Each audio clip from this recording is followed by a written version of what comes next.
Hello and welcome back to Microsoft Flight Simulator. Today we are doing a how to start on the Bell 222 Bravo, and this one happens to be in the Airwolf version conversion, which we have these two just for show jet engines on either side, but our startup procedure should still be the same. So we're going to hop in here real quick and get started. Let's get ourselves all lined up in here. And this looks good so that way you guys can see everything that we're doing as too. So as always, we make sure all of our controls are linked and working. And we go through the same thing that we do every time. We have to make sure that we have fuel, and we have battery, and we have ignition. So our start button's right here. We'll come back to that in a second. First thing we have to do is turn on our battery, which is up here. That starts getting everything turned on. Next we have to do fuel. So we have right side fuel valve, fuel prime, left side fuel valve, and fuel prime. And then at this point we should be good to start. I'm going to use my mouse for this so I can select by scrolling up, and it looks like it's going to start engine number 2 first.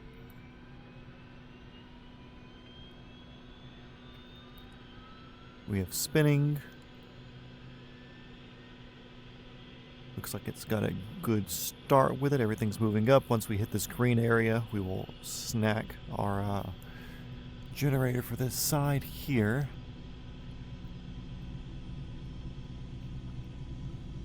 And then now that that's going good, I'm going to scroll down on my mouse wheel, click that engine 1 into the start area. It's moving. I'm going to click my Garmin's, get them started here.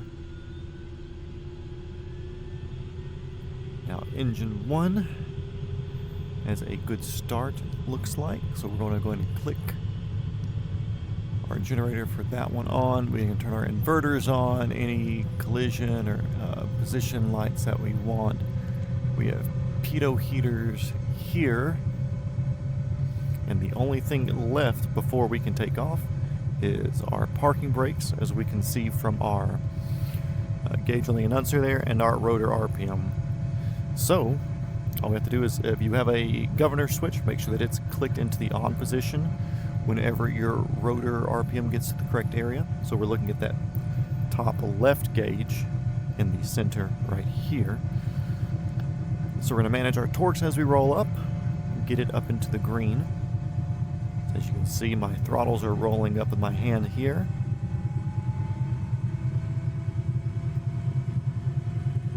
Once we are in the green there, I'm going to flick my governor switch that I have. If you have one, use it. If not, make sure it's turned on somehow. And we are good to go. You can take the parking brakes off, and you can taxi around like a little airplane if you would like.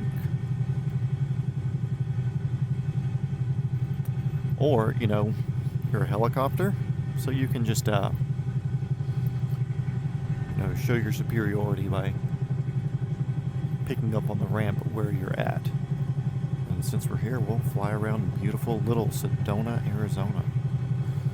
Your landing gear can go up here. That's this switch here, which gives this helicopter a super cool look. Did I not hit it? Nope. There we go. So now we get the cool gear up look and the cool Airwolf helicopter. So yeah, that's it. Very easy, just as many of the other helicopters here in the simulator. Unless you have something with an APU, which just really adds an extra step, everything really is just turning the battery on, making sure you have fuel flow, and hitting a starter. And as soon as your generators are happy, hitting the generators. There are just a few helicopters where you need to do generator on before start, but that's all.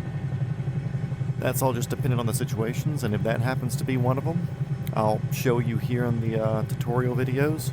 Or, you can just check the EFB. The EFBs usually have a solid how to start list, starting checklist here. So, if you care to go through all that stuff and do all of that, then feel free to, but sometimes you just want to get flying. You want more of the simulation of the flying and not so much the simulation of the procedures. So yeah, if you have any questions, comments, or concerns, feel free to chime up in the comments below. Like and subscribe. It goes a long way. And yeah, we'll see you guys on the next one.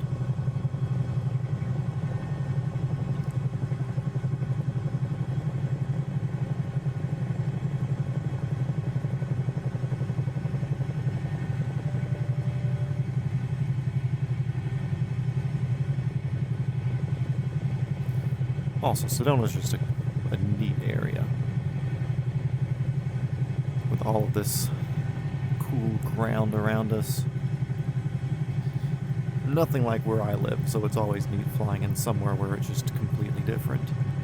Also, by the way, if you like the Bell 222 Bravo, I believe we're using this in my next episode of the Around the World series, which we are going from Africa, crossing the Mediterranean, and getting up to like the Grecian islands. So if that's something that you're interested in seeing, that video will be posted tomorrow if you're catching this on release day.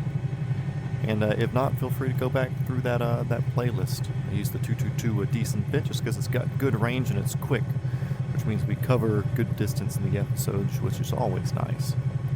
So yeah, thanks for watching, everybody. We'll see you on the next one.